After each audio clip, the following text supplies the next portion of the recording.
Iconic a pour mission d'aider les créatifs à atteindre leurs objectifs et pour ça on a créé une newsletter. Tu veux des conseils, masterclass gratuites et des LSD business exclusifs? Inscris-toi à notre newsletter dans la description et sur le premier commentaire. Jump 6ix9ine, bro. Yo, homie, I'm not gonna lie, bro. I'm a fan, bro. Yo, I'm a fan. I'm just saying, bro. I'm a fan, bro. I know, but y'all niggas jumpy, nigga. I know, I ain't jumpy, bro. I'm just saying. Cette rousse qu'il a prise dans la salle de gym a été une véritable humiliation pour 6ix9ine. Et le pire, c'est que j'ai rarement vu aussi peu de compassion pour quelqu'un qui venait de se faire tabasser de cette manière. Et c'est ça qui est ouf, c'est que même les gens qui le suivent ont rigolé. Mais lorsque tu regardes de plus près, la correction qui s'est prise, c'est pas une si mauvaise chose pour 6ix9ine. Enfin, je veux dire pour sa carrière. Et justement, 6ix9ine est déjà en train d'en profiter. Et justement, dans cette vidéo, je vais t'expliquer comment 6ix9ine est en train de faire une remontada assez impressionnante. Yo tout le monde, ici c'est Chris d'Iconic et on se retrouve pour une nouvelle vidéo. Alors là, je vais faire une vidéo analyse sur 6ix9ine et ce qui s'est passé récemment, depuis sa sortie de prison jusqu'à aujourd'hui, et comment le rappeur est en train de saisir toutes les opportunités à sa disposition. Alors n'oublie pas de liker, commenter et partager un maximum cette vidéo. Mais avant de commencer cette vidéo, avis aux artistes de mon audience, cette vidéo est sponsorisée par My Music Ads. Tu es un artiste et tu souhaites vivre de ta musique, mais ton nombre de vues peine à décoller. Il y a plusieurs raisons à ça. Soit ta musique est complètement éclatée, et ça on te le dit pas assez. Oui, c'est à toi que je parle, tu as besoin de l'entendre. Ta musique est éclatée, retourne travailler en studio, clipper cette partie et envoyez-la à la personne qui a besoin de l'entendre. Soit tu as du mal à toucher la bonne audience. Et pour toucher la bonne audience, il y a plusieurs stratégies. J'en ai beaucoup parlé sur ma chaîne, organique, etc. Et il y a aussi les campagnes publicitaires. Et c'est là que My Music Ads intervient. My Music Ads est une société qui te permet de te former en 6 mois pour gérer toutes les campagnes publicitaires sur les réseaux sociaux. Instagram, TikTok, YouTube, Spotify. Toute cette formation-là sera donnée par des experts qui ont l'habitude de travailler avec des artistes signés en maison de disques. En plus de te créer une fanbase, ils vont t'apprendre à analyser les chiffres que tu auras obtenus sur les réseaux, qui regardent tes clips sans s'abonner, qui visitent ton profil, la localisation de ton artiste, etc. Une véritable mine d'or pour booster ta carrière. Tu auras également accès à leur outil digital et des cours illimités en ligne pour améliorer en continu ta stratégie digitale. Le but de My Music Ads est de te rendre indépendant dans la gestion de tes campagnes publicitaires sur tous les réseaux sociaux et avoir une stratégie digitale aussi impactante que des artistes signés en maison de disques. Ils ont déjà accompagné plus de 400 artistes, managers et labels et ont d'excellents avis clients, 4,9 sur 5. Et à l'occasion de cette promo, tu as 20% de réduction sur leur offre jusqu'à vendredi 5 mai à minuit. Donc va sur leur site, contacte-les et programme un rendez-vous téléphonique dès maintenant avec l'un de leurs experts. Le lien est dans la description et sur le premier commentaire. Sans plus attendre, on y va.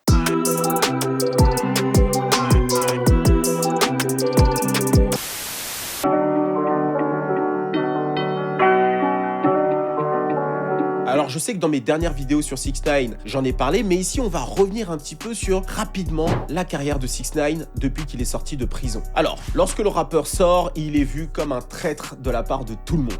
Il a balancé toute son équipe pour s'en sortir, j'en ai parlé sur plusieurs vidéos, je t'invite à aller les voir. De ce fait, le but du rappeur est de reconquérir le cœur de son public. Et ça, en se justifiant. But where was the loyalty when you was sleeping with my baby mother? Where was the loyalty when you was caught on the wiretap trying to kill me? Where was the loyalty when you tried to kidnap my mother? Mais aussi en contre-attaquant, parce que 6ix9ine, c'est toujours 6ix9ine. Et justement, il va répondre à pas mal de gens. Parmi eux, Meek Mill, il est même allé le chercher lui-même à la sortie d'une boîte pour l'embrouiller. Bon, heureusement pour lui, il y avait pas mal d'agents de sécurité. Hein.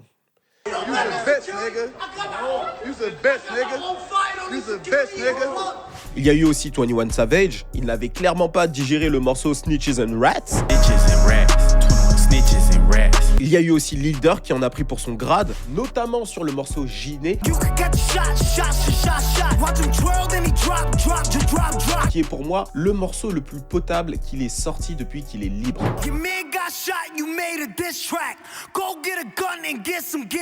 Franchement, on retrouve toute la recette qu'on a appréciée de 6ix9ine, le flow très énergique et tout ça. Enfin, globalement, le morceau, faut dire qu'il est assez lourd. Et je me rappelle d'ailleurs, lorsqu'il est sorti l'année dernière, là, nombreux étaient d'accord avec moi. D'ailleurs, en parlant de Giné, ce move, ça vous dit rien?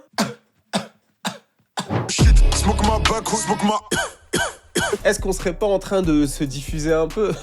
Le mec, il cherche vraiment tous les petits trucs que les rappeurs français font pour dire hey, on est en train de conquérir les US. Non, mais bon. Je pense que clairement, il s'inspirait de notre gars. Mais bon, bref. Globalement, lorsque 6ix9ine est sorti de prison, le but pour lui était globalement de reconquérir le cœur, donc comme je l'ai dit, de son public, mais aussi de pointer du doigt tous les hypocrites. Vous êtes des hypocrites. Pourquoi? Parce que un tel et un tel sont des snitch, d'accord? Et vous dites rien. Et un tel et un tel ne sont pas plus courageux que moi, d'accord? Globalement, c'est ça. Mais les gens...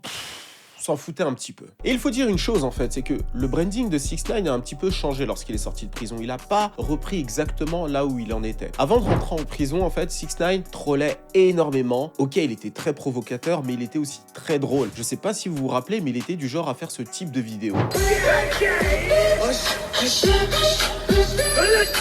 On va dire que son branding s'est en quelque sorte assombri. Il est juste super agressif. Lorsqu'il répond à un rappeur, c'est directement parler des morts ou ce genre de choses. Donc c'est beaucoup moins fun, c'est juste super négatif. Donc vraiment pas intéressant. En fait, 6ix9ine s'est rendu compte d'une chose, c'est qu'il pouvait pas gagner en essayant de pointer du doigt l'hypocrisie ou les incohérences. Si les gens ont décidé de te détester pour une raison ou pour une autre, eh bien ils te détesteront. Et d'ailleurs, il s'est rendu compte que les gens qui le détestaient avant qu'il rentre en prison, eh bien le détestent encore plus après. Et ceux qui l'adoraient avant, eh ben l'adorent après. En fait, il y a une partie du public, à mon avis, qui attendait d'avoir une bonne raison de pas le détester, et ça a été le cas. Par contre, c'est au niveau de l'industrie du rap qu'il a été réellement boycott, parce que cette partie du public qui le déteste, eh bien une bonne partie d'entre eux sont dans l'industrie de la musique. Par exemple, les médias, aucune radio n'accepte de le recevoir ou de le mettre en rotation. C'est l'une des raisons pour lesquelles le morceau Gooba n'est pas resté longtemps dans les billboards. Il a été numéro 3 et il s'est très vite cassé la gueule. Pour qu'un morceau comme ça reste au top des billboards, il faut que le morceau soit en rotation en radio, et ce n'était pas le cas de son morceau. Donc, il a bénéficié d'internet, il a explosé et très vite, il a disparu. Ensuite, les plateformes de streaming. Personne n'accepte de playlister. Et contrairement à ce que je t'avais dit avec DaBaby, parce que DaBaby, il y a quelques semaines, je t'avais fait une vidéo sur le sujet et je t'avais dit qu'il avait été potentiellement un peu boycotté, mais lorsque je suis allé voir moi-même sur les plateformes, je me suis quand même rendu compte qu'il était playlisté ici et là. Mais pour ce qui est de 6ix9ine, pour le coup, il était vraiment nulle part. Il s'en est souvent plaint. DSPs, Apple Music, Spotify, they completely shutting us out like if we didn't drop an album. This is on every phone and I thought I'm bugging, right? This is the main page.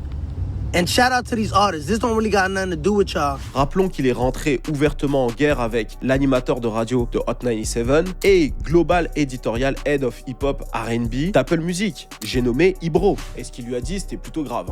Suck my dick with your fucking mother's lips. I'm gonna if she's dead. I'm disrespectful like that. And if I see you, I'm gonna smack the shit out you. Alors, rappelons qu'en France et aux États-Unis, le streaming représente quand même 2/3 des revenus des artistes. Et le fait d'être playlisté représente un sérieux boost. Donc, lorsque tu n'es pas playlisté sur Rap Caviar et que tu es un artiste vraiment en place, c'est un vrai manque à gagner. Et tu vois, en se mettant à dos ce genre de personnalité-là, en fait, 6ix9ine a, comme on dit, brûlé des ponts. Couper des connexions, et des connexions super importantes. Des connexions qui peuvent influer directement sur son business. Et globalement, pour ce qui est des radios, pourquoi il refuse de le recevoir? Pas simplement parce qu'il a snitch, mais plutôt parce qu'il propageait en quelque sorte une mauvaise image. Alors tu me diras, tous les rappeurs, plus ou moins tous les rappeurs, je vais pas faire une généralité, surtout les rappeurs populaires actuellement propagent une image un peu négative, la rue, etc. Pour divertir un petit peu, pour nous encanailler en quelque sorte, d'accord? Mais lui c'est différent. Comme je l'ai expliqué dans mes vidéos d'avant, 6ix9ine en fait va se servir d'événements réels, provocateurs, pour faire la promotion de sa musique. Et c'est pour ça que c'était compliqué en fait. Il allait provoquer les gens, les insulter, etc. Et ensuite, il s'en servait pour se faire connaître et pour faire la promotion de sa musique. Et lorsque les gens lui disaient de calmer un petit peu, il refusait de calmer. Alors, disclaimer, je l'ai déjà vu dans mes commentaires, j'ai rien contre 6ix9ine, je l'aime bien, j'ai absolument rien contre lui. Je trouve juste que c'est un excellent manipulateur en fait, c'est juste ça. Alors malgré tout, son dernier album s'est placé en 4e place du top album avec 53 000 copies écoulées la première semaine, mais a vite disparu des charts. Alors je pense que le fait de s'être fait boycotter comme ça, depuis sa sortie de prison, l'a en quelque sorte refroidi à sortir de la musique. Après son album, il a sorti quelques singles au compte-gouttes, et je pense que surtout dans cette période-là, il s'est rendu compte d'une chose, il ne peut pas gagner contre l'industrie. Convaincre le public, c'est une chose, mais convaincre l'industrie en est une autre. Donc, s'il reste dans cette situation-là, eh bien, ça sera fini de lui. Donc, mieux vaut changer de stratégie.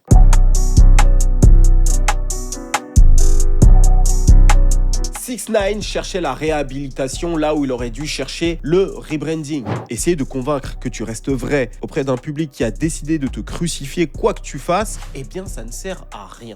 il faut se rediriger vers une autre partie de ton audience qui se préoccupe moins de ces histoires de rue, etc. Et c'est exactement ce qu'il va faire. Alors déjà, 6ix9ine a une grosse force. Plus que la musique, la force première de 6ix9ine, c'est son star power. Il a une audience impressionnante sur les réseaux sociaux et il ferait facilement des millions de vues s'il décidait de faire des vlogs sur YouTube. Et c'est justement comme ça que 6ix9ine a décidé d'orienter sa stratégie. Traîner avec plus de YouTubeurs. Les Nelk Boys, Movlogs, Andrew Tate ou encore Still Will Do It. Tu remarqueras, c'est pour la plupart d'entre eux des YouTubeurs qui sont un petit peu controversés, un petit peu des YouTubeurs du genre on est contre le système, etc. Donc la fameuse matrice, tu connais. Bref, 6ix9ine a commencé à pas mal traîner avec ce type de YouTubeurs là. On va dire que c'est les plus populaires aussi aujourd'hui. Donc ça avait beaucoup de sens aussi pour lui. Et parmi tous ces YouTubeurs, c'est avec Steve Will Do It qu'il se liera vraiment d'amitié et c'est ainsi qu'il fera d'une pierre deux coups. Alors, qu'est-ce qu'il fera exactement? Il touchera à l'étranger et se concentrera sur cette audience un peu moins hip-hop. Alors tout d'abord, le rappeur aux cheveux colorés bénéficie d'une très forte audience à l'étranger. Pour rappel, il a d'abord été découvert par un label d'Europe de l'Est avant d'avoir son break aux US avec Gummo. Il a également une forte audience en Amérique latine. N'oublions pas qu'en plus d'être mexicain, portoricain, il a plusieurs hits avec Anuel AA sur son premier album. Comment on dit ça? C'est Anuel AA AA.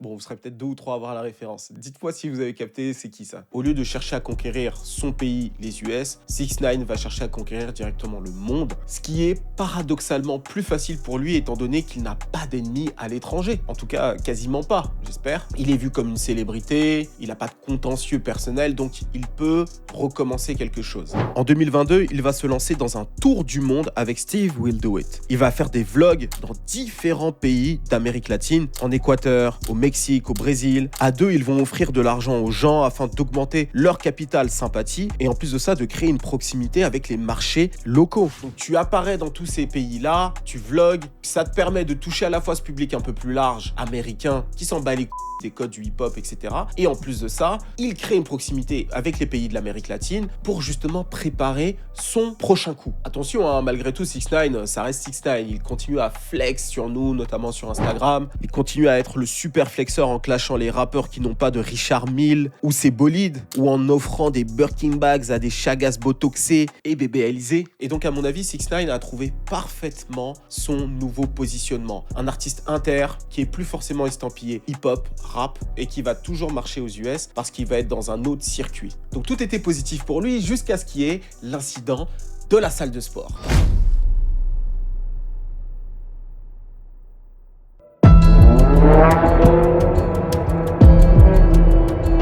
You'll see only on 6 embattled rapper Tekashi 6ix9ine sitting down to speak about that brutal bathroom beating. You may recall that altercation inside a Palm Beach County gym went viral. Il y a quelques semaines, 6ix9ine s'est brutalement fait tabasser dans une salle de gym en Floride. Le rappeur se trouvait dans un sauna lorsqu'il s'est fait attaquer par surprise par un groupe d'hommes. Et d'après ce qui a été rapporté, il s'est fait tabasser pendant près de 20 minutes. Dieu merci, rien de grave pour lui. Il a juste pris quelques couleurs. Des bleus, des cocards, des couleurs. Ah, ça va, c'est bon, ouais, on rigole. Moi, j'aime beaucoup 6ix9ine. Par contre, ce qui aurait dû être une humiliation pour lui va se transformer en véritable opportunité. Alors, tout à l'heure, je t'ai parlé du 6ix9ine avant la prison. Eh bien, le 6ix9ine avant la prison avait l'habitude de dire une chose. Nobody can touch me. Test my gangster. I'm gangster. I know I'm gangster. I know. I tell everybody all the time, test my gangster, right? Et justement, c'était ce truc de dire, tu peux pas me toucher en réalité. Je suis un gangster, je suis très bien entouré.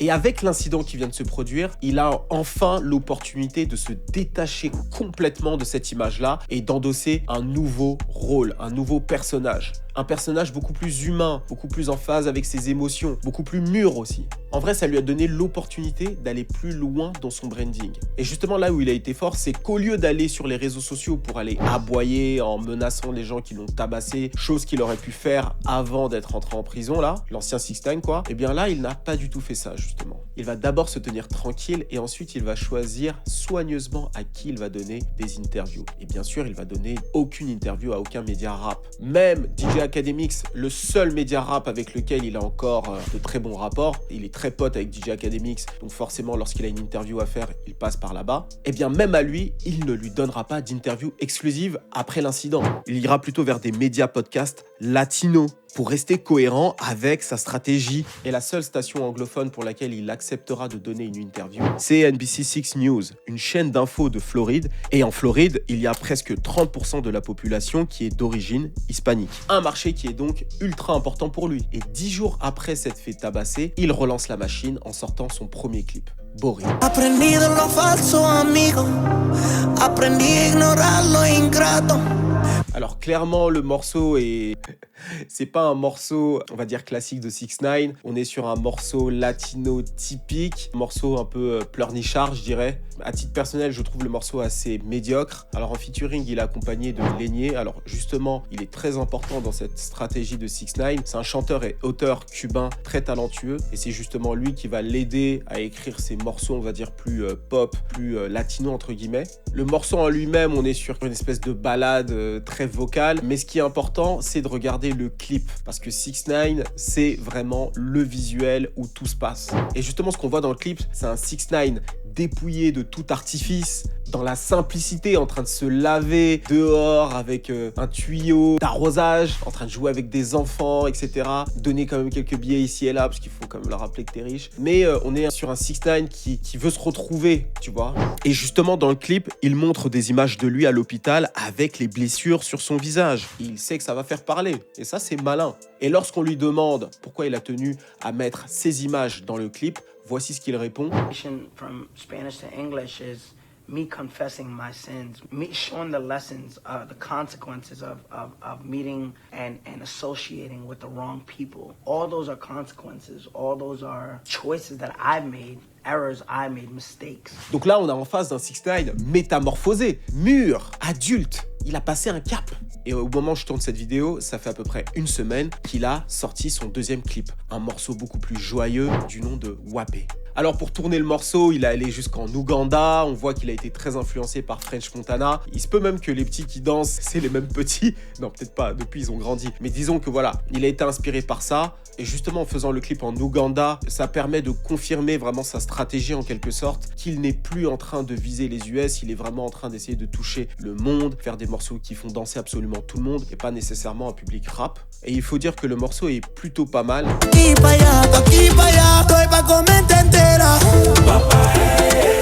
En fait, le morceau me donne une vibe Coupe du Monde. Tu vois ce que je veux dire? Clairement, ce morceau-là, demain, tu peux l'entendre sur Énergie, tu seras pas choqué. Pareil pour ce qui est de Bori, tu peux l'entendre sur des radios latino, sans problème. Mais clairement, je pense que Wapé a un plus gros potentiel. Alors pour ce qui est du succès de ces morceaux, tout d'abord, Bori est quand même à 26 millions de vues actuellement. Et Wapé va bientôt atteindre les 10 millions. En tout cas, ce qui est clair, c'est que la situation de 6ix9ine nous révèle une chose. Le rap street en particulier, a des limites. Alors je m'explique. Aujourd'hui, en termes de musique, lorsque tu penses à NBA Youngboy, Lil Durk, Lil Baby, etc., c'est du rap dit street. Et c'est actuellement la musique la plus populaire dans le rap. Si tu mets de côté Drake, Kendrick Lamar et J. Cole. Donc c'est le style de rap qui domine le plus. Mais en réalité, c'est une grosse niche et c'est assez limité. Parce qu'en réalité, c'est un type de public qui va écouter ça. C'est une musique assez violente et c'est pas une musique qui a vocation à plus se répandre que ça. Ça touche un certain type de public et les artistes de cette musique-là vont avoir beaucoup de mal, eux aussi, à sortir de leur zone de confort, à cross-genrer en quelque sorte. Je pense par exemple à Lil Durk. Ça va être très difficile pour un artiste comme lui de faire autre chose que le rap qu'il fait actuellement. Et c'est tout le problème du rap en ce moment. C'est que c'est pas une musique qui est très dansante et très ouverte à beaucoup de monde. C'est d'ailleurs pour ça qu'on a l'impression que le rap US se diffuse moins qu'avant. C'est simplement parce qu'on est sur de très grosses niches maintenant et qu'on est moins sur des morceaux pop qui marcheraient auprès de tout le monde. Bon, il y a Ice Spice qui a réussi à faire ça, Pop Smoke aussi a réussi à le faire il y a quelques années, qui repose en paix, mais on a moins ce type de morceaux-là. Et justement, le fait que le rap de ces dernières années devienne de plus en plus street, à mon avis, ça laisse de l'espace aux autres styles de musique de prendre du terrain. Par exemple, la musique latine qui est en pleine croissance actuellement aux US. Bad Bunny est d'ailleurs l'artiste le plus streamé de Spotify l'année dernière devant Drake Drake et consorts. Et pour ce qui est de l'afro, vous avez pu constater exactement la même chose. À l'heure actuelle, des artistes comme Burna Boy, Omale, Rema, Wizkid, Oxlade, tous ces artistes-là sont de plus en plus populaires parce qu'ils font danser, ils apportent la joie et la bonne humeur, des couples peuvent se former, etc. Il faut pas oublier que la musique, c'est avant tout pour s'ambiancer, danser et rencontrer des gens. Et depuis que le rap a commencé un petit peu à s'éloigner de ça, en tout cas ces dernières années, et ben à mon avis, ça laisse de l'espace à ces styles de musique-là. Donc 6ix9ine qui va dans la musique latine, et bien en quelque sorte, ça va lui permettre de se représenter auprès d'un public américain qui va cette fois-ci le voir en artiste latino, toucher un nouveau public, et potentiellement il peut faire beaucoup plus d'argent parce que le marché latin, c'est une dinguerie. Donc voilà ce que je pense du rebranding de 6ix9ine. D'ailleurs, je suis en train de me chauffer à faire une vidéo sur l'afro ou sur Burna Boy ou j'en sais rien. Dites-moi en commentaire d'ailleurs si vous êtes chaud pour ça. J'ai cru comprendre que certains étaient intéressés de connaître mon avis à ce sujet. Et pour clôturer tout ça, j'ai une question à te poser. Est-ce que tu penses que 6ix9ine va réussir son coup? Dis-moi tout en commentaire. N'oublie pas de liker un maximum cette vidéo. Je te demande pas 10-15 000 likes, mais je sais que tu vas liker parce que t'es un bon. Commente un maximum cette vidéo et partage-la. Et n'oublie pas, inscris-toi à la newsletter Iconic pour recevoir toutes les semaines des mails, des conseils business, mes retours d'expérience sur des choses que j'ai vécues, masterclass gratuite et dans quelques temps, quelques LSD exclusifs sur 50 Cent et les 48 lois du pouvoir. Donc là-bas, c'est pour la communauté plus axée entrepreneur, créatif, business. Donc le lien est dans la description et en premier commentaire. Aussi, n'oublie pas, pour tous les artistes de ma communauté, My Music Ads. Aujourd'hui, c'est très important de pouvoir maîtriser des campagnes publicitaires, que ce soit sur Google ou sur Instagram quand tu es un artiste. Donc n'hésite pas à les contacter, le lien est dans la description et dans le premier commentaire. De toute façon, tu n'es engagé à rien. Et sinon, moi, je te dis à très vite. C'était Chris d'Iconic pour te servir. Cheers!